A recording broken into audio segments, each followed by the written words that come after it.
Hello, my name is Alfie Dives, and this is the technical breakdown video of my project where I'll showcase and explain all of the inner workings of the functions that have been created for the Living World brief. I'll start by showcasing a quick demo of the main solution, and then I'll get into the breakdowns of the specific areas. So to begin, I'll press play here, and this will show the main progressional breakdown of my system. So as you can see, we've got lots of different components here that have been added to make the main village area described by the brief. So we've got some AI civilians and some AI car mechanics going on down there. We've got a nice implemented road spline system that makes its way around the village. We've also got a lot of PCG graphs that have been implemented together to really build up the village as a whole. So that includes a whole forest area over there that goes all the way around the border of the level, as well as this little town area, which includes trees, rocks, houses, and each of the components come with their own set of VFX effects, which help bring it up as well. As you can see, we also have a street light spline system, which also goes around the side of the road to add a little bit more detail. And we've got this little area over here, which is essentially a random asset area, but you can kind of see a lot of use out of it. So you've got the main fence spline system, you've got the barrels, vegetation boxes, just adding a little bit of differentiation in the scene. So that's the main overview of the level. Let's pause that and we'll break down some of the functions. So if we go into the main content of Unreal, here we go, and we go to the start, this is where it all begins, really, which is how we create the trees around the outside of the map. So this was the first function that was called, and the nodes are pretty simple in this area. Everything passes through a surface sample node, goes into transform points, into the bounds, self-pruning, and this is what essentially creates the trees. For the transform points, we've got some different scaling, and that can be seen when the trees are different heights. And we also have some rotation on the trees, so again, it kind of adds to that detail that should be presented there. For the surface sampler, this is how common the trees are actually spawned within the area. Points per square meter set to 1, looseness to 1. Everything is quite simple in terms of attribute level here. And really it's just because this is the exterior of the design. This function is then called upon in the main PCG graph here, as you can see there. And this is where the function essentially comes to life. So exporting out of a landscape height, and it's set to this landscape height, so that if I was to add some height into the world, everything would move alongside and accordingly with it. Moving on, coming out of here also is another surface sampling mode, which connects to an intersect with tagged actors geometry node. This essentially links to a main cube asset, which is in my scene, which means that the trees will be presented around the border, but wherever the contents of the cube is, the trees will not spawn. If I can find it here, it's this cube here, so I'm going to mark that, and I go down to visible, haha, you can see this cube. So all of the trees will be presented around the outside of that scene, but it will not be presented on this cube mesh. And that's what is tagged in the tagged geometry intersect area. So let's hide that again and bring back up the blueprints. Here we go. So the reason why it's put into a difference node is because the main trees would be displayed all over the map. And with this intersect with actors geometry node being placed into the difference node, it essentially means that the trees will be presented around the outskirts of that cube, but it will not be placed in the contents of the cube. And so that's how we prevent error checking there. This then goes into the static mesh spawner, which then spawns the static meshes chosen, which in this case is 3 different types of tree, which can be seen around the edge. Moving on is the main grass and rocks, which are presented within the forest itself. So if we move down here,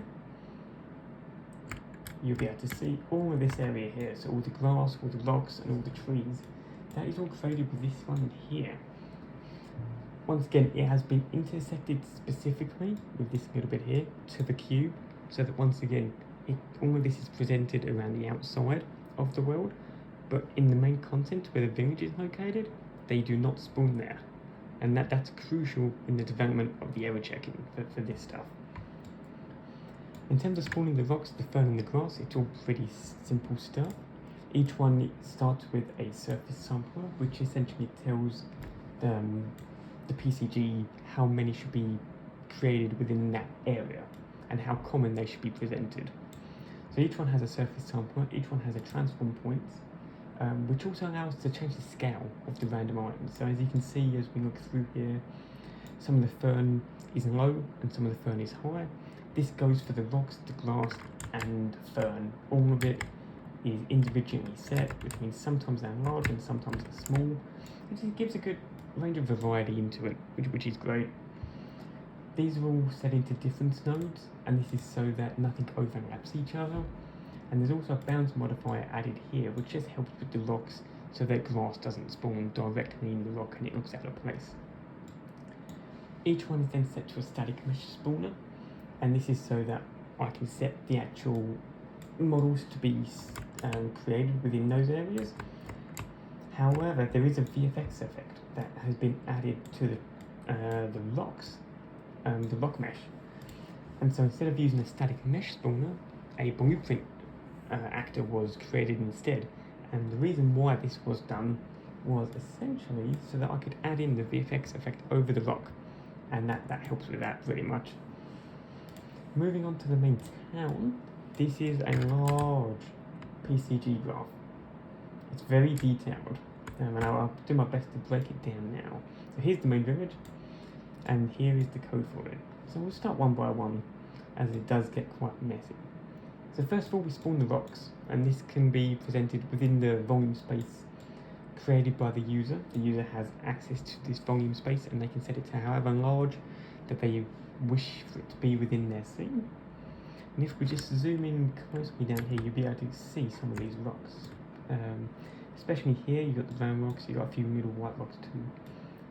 So they're all created by using this part of the PCG. So once again, each of these are outputted from the landscape node, specifically there. And then each one connects to a surface sampler, which goes into a transform point, which act into a difference node. The reason why there's a difference node labelled here is because there's certain areas we don't want the rocks or any of these attributes to cut into. So each one of these sets a spline data, which we'll look at in a little bit. But essentially each one will tag one of the spline actors that I've created, and it will prevent it from overlapping. And this is the main area of error checking within my system. So for the first one, we've got the actor tag of roads. So if any road developed within the center of the road, no rocks will spawn. This one is for the lights, which are the street lights around the side of the map. And for the final one, we've got the fences. So if any of these spline systems overlap these areas, then that will not take place, which helps for not clipping, and items will not spawn within each other, which adds to the realism of the design. Next, we've got the main houses themselves, and this is broken down into 3 different areas. We've got house 1 here, house 2 here, and house 3 here.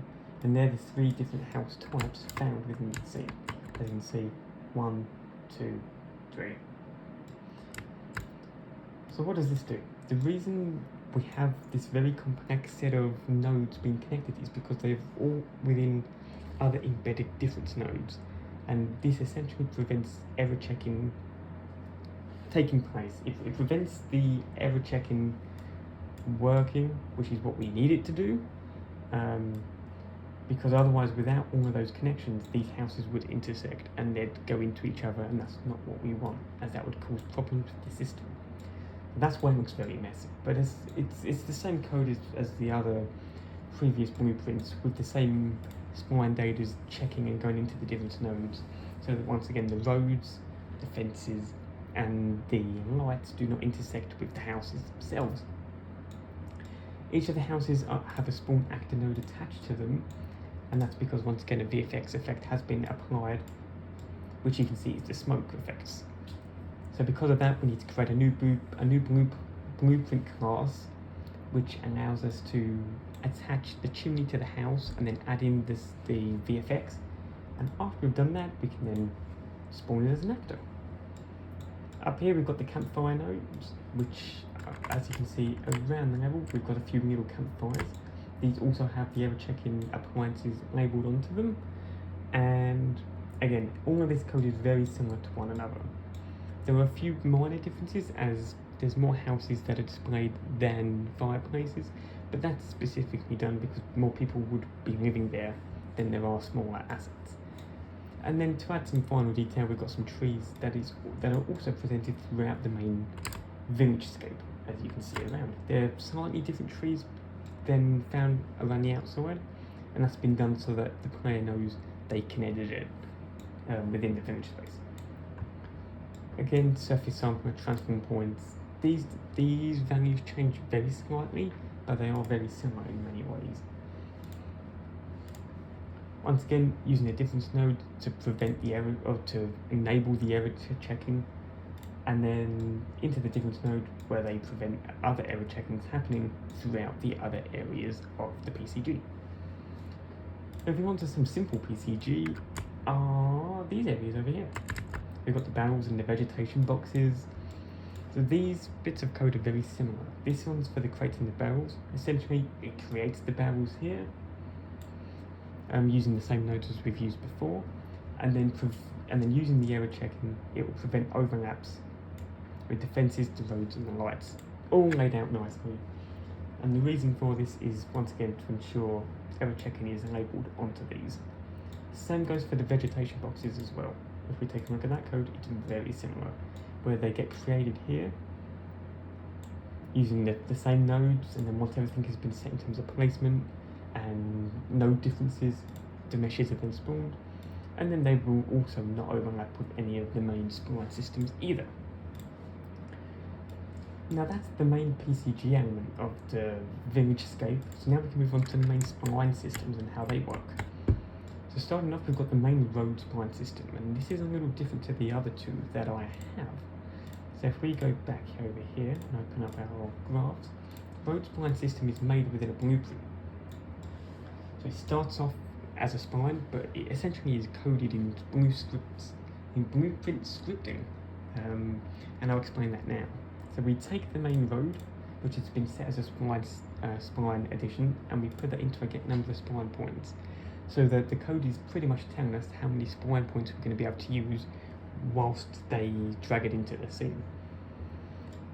This acts as a -2 and goes into a for loop, and the reason why it's into a for loop is because we want this process to continue to repeat as long as the player wants to keep adding different road add-ons to the road they've created. So essentially the user has the decision, has the final decision of how long they want the road to be. It can be a short road, it can be a long road, they have the choices. From here, we then have an add spline mesh component, and the mesh component that it's been set to, let's just call it that, is road. And this road is the road mesh that has been labelled here, with the designated material too. Moving down here from the index, we call upon the road again, the road spline system, and we make sure that we get the start position and the end position of the tangent spline point. This essentially is telling us where the spline points are going to be located on the mesh as it gets dragged into the scene. So, moving on from here, we've got the set start and end, and this is going to set the start and the end nodes of the main system. So what I can show you this really quickly here, but these little cubes here, these little points, are essentially spline points. So when I'm creating the road, I can drag out of these spline points, and as I drag out of them, you can see the different spline points that are part of that single point, and that allows me to really give some editorial basis to the road, and it can really allow the user to create whatever road they'd like to within the system. Finally, moving on from there, that's all set into here so that we can get the location and the tangent points into those start and end points so that the system knows that. And then this attaches the component to the component, which means that every time a different spline is created, it will be attached to the previous spline. essentially meaning that every time I create a new road from an extruded area, it'll always connect, and there won't be gaps between the road creation. So that's the main blueprint that's been created for the road. Next we move on to the fence spline and the streetlight spline system, and this uses a little bit of different logic, mainly because a PCG graph is used in tandem with a spline system. So I'll go over that now. For the main fence area, we have this PCG graph here. So essentially starting it up here, we grab the spline data, which is in this case fences. A tag has been added here. So if we quickly jump in here and go to the fences and we search tag, you can see that a PCG component is enabled there. Essentially all these blueprints have tags on them, and that's what helps with the error checking, is that we can call upon those tags, and that'll help with the placement issues that we may have. That goes into a spline sample, which then goes into a new node called projection. And the reason why a projection node is used here is so that everything projects correctly within the orientation of the scene. What helps with this is that, as you can see in the top right hand corner, we can select whether we want rotations, scales, positions to be calculated. And this stuff really helps with the landscaping. So if I was to bring the landscape up here, sometimes the fences wouldn't look right, or the orientation would be a little different. So these settings here help with that. It can apply the rotations, it can apply the scales. It really just helps with the placement of those assets within the system. Once again, a different node is used, and the two other spline systems are placed in here so that the fences won't overlap the roads and they won't overlap the lights. That goes into a different node so that it removes it from anything that's been created. Static mesh spawn is then used to place those fences in the scene. And as you can see here, 3 different types of fences have been added, just to add some differentiation into the design. After this, we've got the main street light system.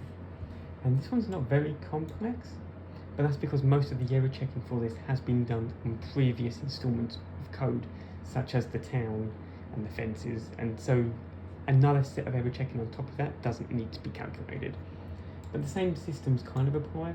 We've got the spline data, but that is labelled to street lights. That is set up into the spline sampler, which goes into a projection node to ensure the projections stay the same and are calculated around rotations and around scaling and positions within the scene. That's set into the landscape node. That then pulls out the spawn actor node, and the reason why to spawn actor node is because of VFX has been added to this spline system. So if we zoom into here, you can see that a bloom light is being created and implemented. So this was actually a blueprint class I had to create before I put it into the scene. And then that just goes into the output.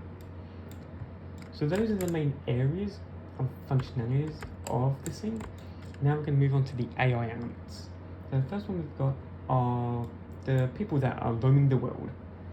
So if we take a look at this code, this is the blueprint for the AI civilians. So this is a little complex, but I'll do my best to break it down here. So on begin play, which is essentially when I press play here on the level, I will call the custom function roaming. This then is a custom event that's been added here, and this is where the main bulk of the code is being created. So to begin, we pull out of roaming and we set the max walk speed. This is done so that the walk speed of the people can change upon movement and their location that they decide to move in. I decided to use a random floating range for this, so that every person would have a different speed when moving. So 200 would essentially be walking, 500 would be a jog. And so whenever they change directions or whenever the scene starts, those values for each individual person are changed, which just helps add a bit of realism to the scene. The target is the character movement, and we can call upon that function up here. As you can see it here, that's the character movement component.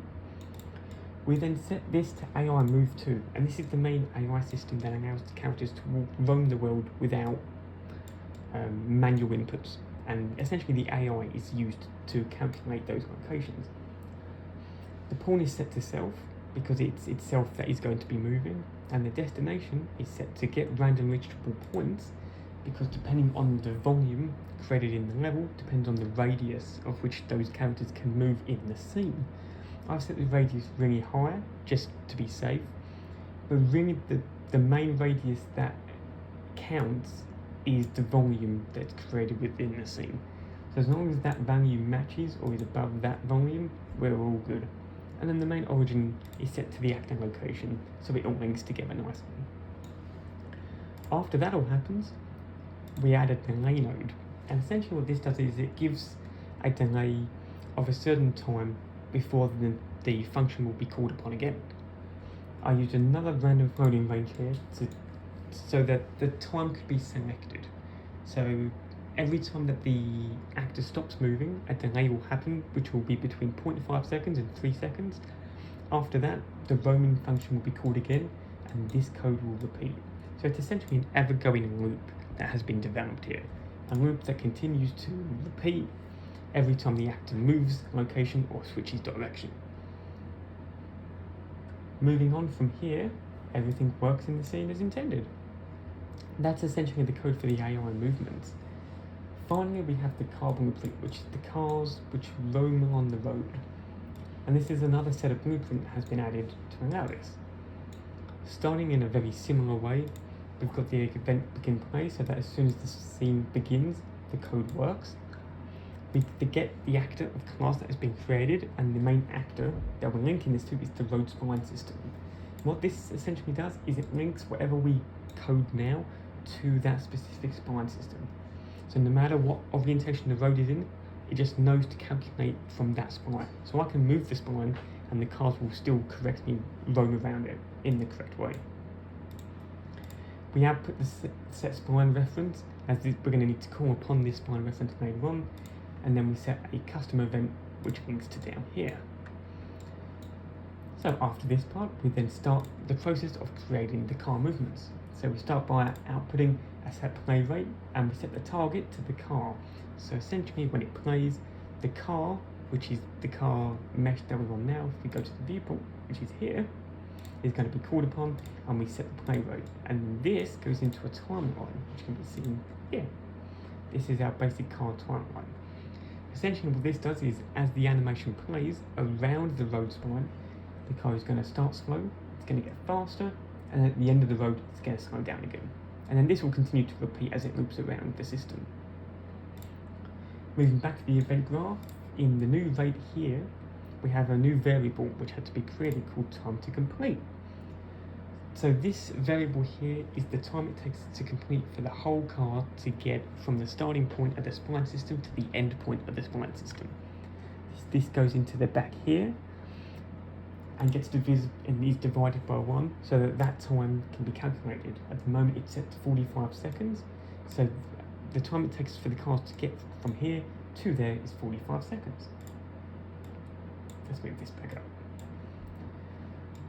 So after we have the main timeline that has been created, we want to move the track and extrude it out to a loop. Essentially what this is going to do is it's going to move the main references that we have here in conjunction with the timeline and the animation that we have here.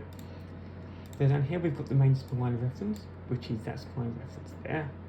This then goes into the road, which links them both together, gets spline length, calculates the length of that spline from that point to that point, and how it actually navigates around the scene.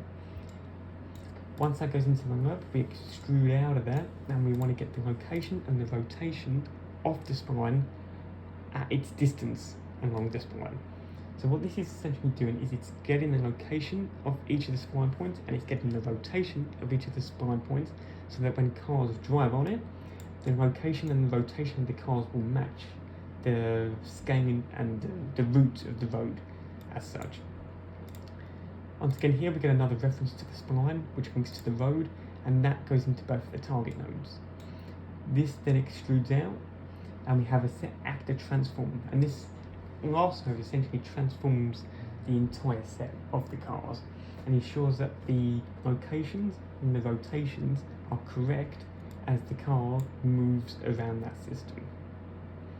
without that node in there, the cars may very well, they'll ride around the road, but they won't actually rotate with it, which means they'll stay horizontal or vertical the whole way around, and it won't look realistic.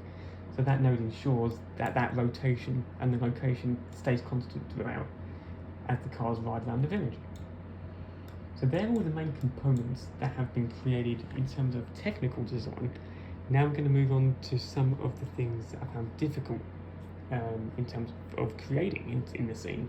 But the first one was the main road material. So if I get this up here as a quick showcase, we'll go into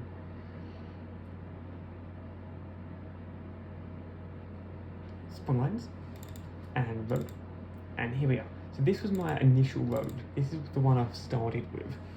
However, there was a lack of detail here. It was simply just one material. It was one mesh, and it was displayed around the scene, which was good in the starting stages, but as development progressed, it didn't look the part. And so I needed to replace this with a better texture. And so I did just that. I created a new model in Blender.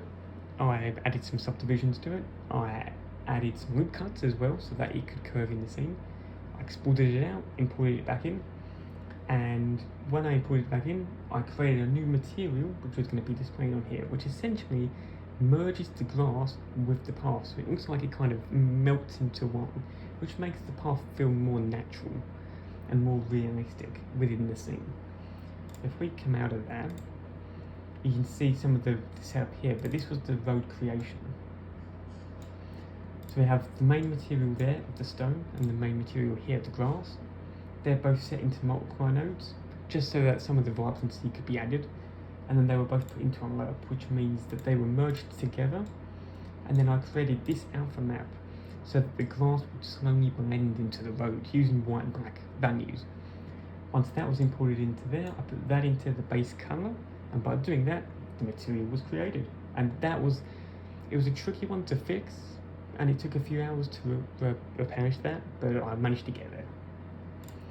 And another area that I did struggle with initially was getting the AI civilians to move on the actual floor, because when I started development for this, I created the code 3 different ways, and they'd fly in the air.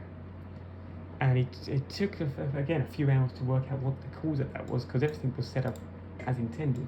But the problem was this cube here, which I showed earlier, because initially this cube was a massive cube, and this extruded up to here, which means the characters were spawning on top of the cube, but because it was invisible, I couldn't see that was actually happening.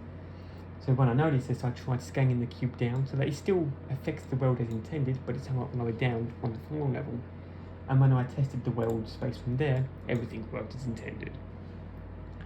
So a few improvements I could add, if I'm going to progress this further, would be to add a better working day and night cycle, because at the moment I have a very simple one, but when it goes to night time, everything turns pitch black.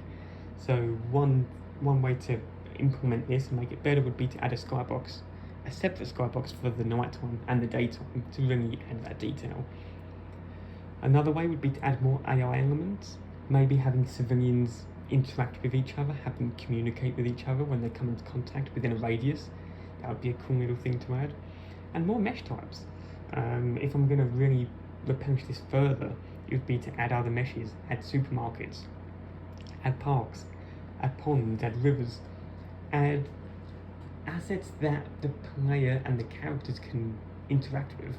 Maybe if I had a park, and let's say that when a character within a certain radius of the park comes into contact with it, it will walk into the park and it will ride one of the apparatus it has. That is essentially my project in a nutshell. Thank you for listening and enjoy the project.